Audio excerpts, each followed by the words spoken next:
Nagsisilbi akong inspirasyon sa iba, pero kailangan ko din ng inspirasyon galing sa iba para sipagin at magpatuloy, para mapunuan ang lahat ng kailangan ng aking pamilya. Bagong mundo, pero walang mawawalang kaibigan. Dahil masaya ako sa lahat ng mga nararating ng aking mga kaibigan. Ako ang boy first time na laging handang sumuporta. Lalo na sa pagkakaibigan na pamilya na ang turingan. When we were younger, we were never running out of time. As long as we had each other, everything was black and white. Lahat ng mga tools na gagamitin natin sa shop ng service center, dito natin bibilin. Ano rin to, tip to sa akin ni Doc Gaddy ng GTR Speedtech. Sa tagal ng pinagsamahan namin ng GTR Speedtech, alam nyo ba na ang first time moto service center is same ng hanap buhay ng GTR Speedtech, pero I'm not gonna lose myself. I'll be standing high and I'll win the fight. Not gonna lose myself. And I wanna know, yeah, I wanna know. I could run through the fire, I could conquer the night. If I'll be standing high and I'll win the fight.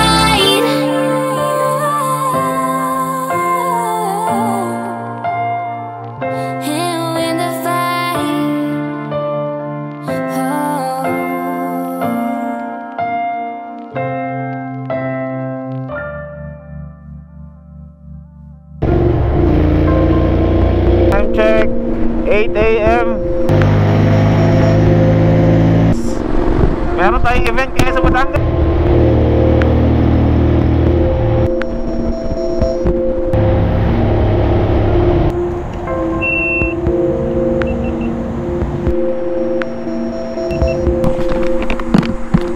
Lola ko pa rin yung GoPro ko. It has been a tough weeks ng boy first time ninyo. Parang ayaw na yata magpantay ng mga planeta ng boy first time ninyo. Namiss niyo ba ako? Grabe, 9 to 10 days wala akong upload. My God, parang hindi ako. The law of attraction doesn't work anymore.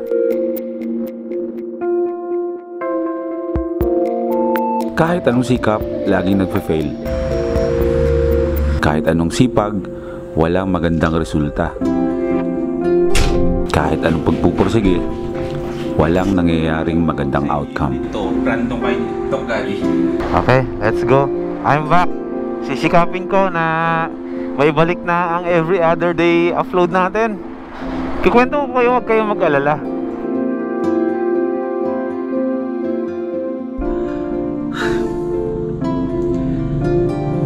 May ano naman nakakatuwa lang talaga si Doc Gaddy na siyang umaalalay sa amin para gawin tong bagay na to.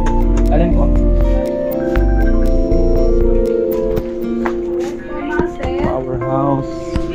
Kung tutuusin ko ibang tao to, magkakaroon na ng tampuhan kasi nga pareho na kami ng hanap buhay, pero si Doc Gaddy ng GTR Speedtech may mabait yan tsaka malalim na ang pinagsamahan namin bilang magkaibigan. Siya ang umaalalay sa amin para paano magsimula. At shoutout din kay Sir Mel, kasi si Sir Mel din nagbigay din sa amin ng tips para paano gawin. At ito ang dahilan kung bakit hindi na ako nakakapag-upload.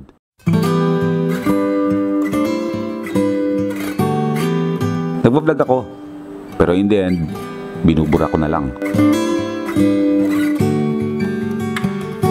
Halos maubos na yung apoy na meron ako. To the point na sumasagi na sa isipan ko, what if I quit YouTube? What if I stop traveling? And what if I stop sharing my life? In times of ganito na talagang mahina ang negosyo, yung mga totoong mga kaibigan talaga na ang adyang umaalalay sa amin, as in talaga. Kaya syempre ako thankful talaga ako na meron akong kaibigan na mga ganyan. Maraming salamat sa inyo. And what if kung yung nakaka-inspire na Boy P, eh hindi na nakaka-inspire? I am less strength at punong-puno ng negatibo sa loob ng ilang linggo. Pang dalawang host yung bro, no? Opo. Yung best pa? Ay, ito hindi. Ito single host, no? Pero kaya ko pa naman magkwento. As today, I am regaining myself again, bringing back the fire na muntikan ng mamatay. Papaliwanag ko sa inyo lahat. Kahit hindi ko naman kailangan paliwanag. Pero syempre, gusto ko paliwanag eh. Lately, hindi na ako nakakabiyahe.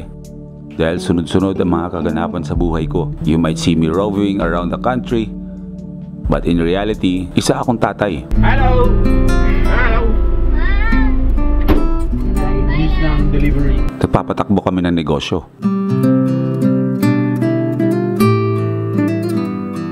Back to back ang event sa iba't ibang lugar.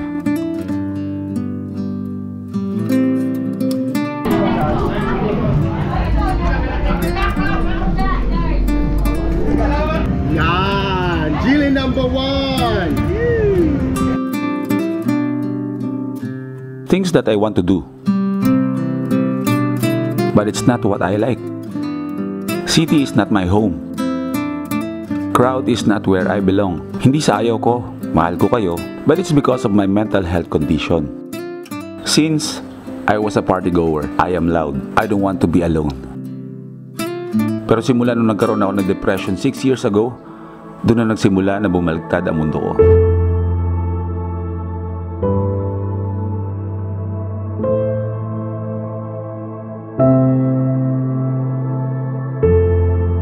Dati sa vlog ko, meron akong sinabi na hindi na ako babalik sa lugar na to dahil napakadami kong pinagdaanan sa lugar na to. Masaya, masakit, palungkot. Ang liwa, nagsilbing takbuhan ko lahat ng mga problema ko. You can see me loud sa vlogs, pero sa vlogs lang yun. I am always anxious sa mga pagtitipon ng maraming tao, pero hindi sa ayoko. Lagi ako nag-aalala para sa sarili ko. Siguro nakikita niyo yun kapag nasa events. May mga time na nagsasalita ako. Gusto ko rin ipakilala sa mga hindi pa nakakilala. Kaya papakilala mo ako. Kaya po naging boy first time yung pangalan ko is dahil sa... Pero mas marami yung time na tahimik ako sa isang sulok. Nanginginig yung katawan ko. Alam ko naman yung dahilan. At hindi na yun mawawala. Pero kaya ko na siyang i-manage ngayon. Alam ko naman yung mga gamot sa mental health ko. Yung makasama ko yung pamilya ko. At yung pagbabiyahe. Yun ang tanging paraan para maging okay ako palagi. Anong port ngayon pa sa Surigao? I am not comfortable speaking on stage. And I am not comfortable in a big crowd. I can give a 2-minute conversation with a supporter. And the rest, ang tahimik ko na.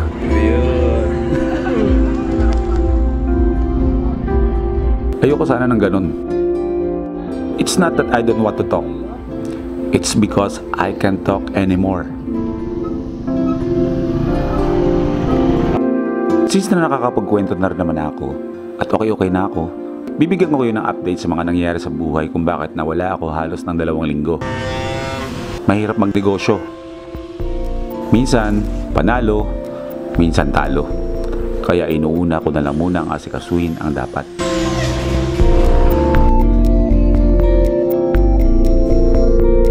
Maraming pagbabago. Ito ang bubuhay sa mga mamatay na mga motor.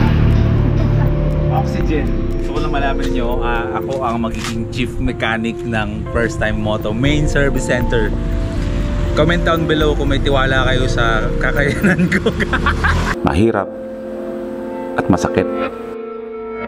Lahat ng hirap ko, palagi kong tinatago sa tawa. Good morning! Good morning.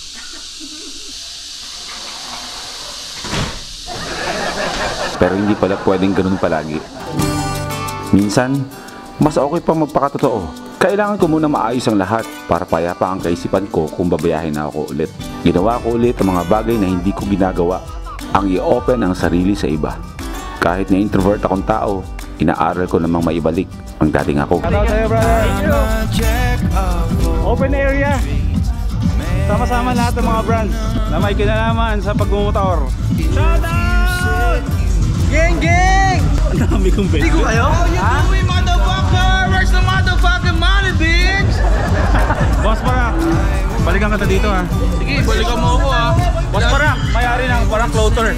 Black Lotus. Ano na yung Parak Clothing? Yung mga nakikita yung mga suot-suot ko. Parak Clothing yun. GLMS nasa likuran natin. Gang Steve. Dami mamaya. Ikutin natin lahat yan. Just back lagi. Hindi nyo lang alam, nagiging trend ngayon. Yung ganitong klaseng forma, oh. Yung may headband, tapos ganitong klaseng hugis sa salamin. Tatak Boy P, napakadami na mayroong ganyan. Tinatag ako sa Facebook. Ito nga, sabi nga ni Boy P. Life is good tayo, bro. Boy P! Oy! Parang nabihiling ako, bro ah. Parang nabihiling ako. Meron pa? Ano ba? Gun pack.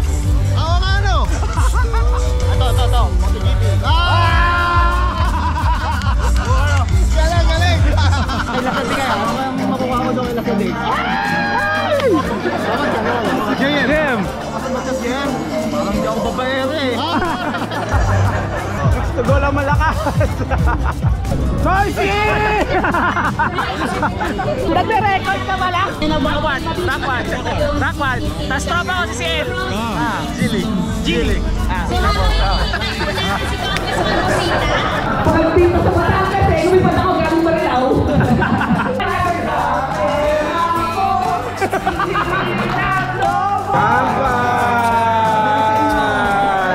Lason. Napakabilis ng ng Tagayan. Bilis tumama. Dito ko na patunayan na napakabilis pala ng facing ng mga taga Cebu. Wala pang 30 minutes ha, wala pa yan 20 minutes. Ayun na yun. Tatlong shot, lungangi. Yung unang punta mo, kasama mo, mga hampas loopers. Oo. Alam mo, kilala ko hampas loopers? Oo. O, diba? Yung mag-isa ka pumunta, I was supposed to find him, call him, and ask him to, drop by Q815, kain, parang ganun. Pero sobrang busy. Ganito na naman rin. Usap tayo, I'd like to personally invite you to join us for Sikihor Loop. Loop, yan. Yan yung gagawin natin. But anyway, we are the team behind the successful Cebu Loop, Cebu Negros Loop, Bohol Loop, Loop de Madrid, and now we're coming up with Sikihor Loop this coming January 22, 23, and 24. Please visit our Facebook page. Our Facebook page is at www.fb.com/Sikihor Loop Moto Camping. Yan. Kasama si Boy P, magkita kaya tayo doon. Peace out, baby. Yan. Ganda ng accent. Pang DJ. Thank you, bro. As I regain myself, doon ko mas lalong nabibigyan ng halaga ang tinatawag na pagkakaibigan. Oo, may sarili akong mundo, pero hindi pala kakayaning mag-isa lang palagi. Mas maraming kaibigan, mas masaya dahil ang mga kaibigan ang aalalay sa atin. May mga pagbabago man sa buhay ko, hindi ibig sabihin ay nakakalimot ako. Kahit anuman na marating ng mga kaibigan ko, ipagmamalaki ko kayo.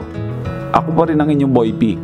Totoong kaibigan sa lungkot at saya, sa hirap at ginawa, dadamayin kita.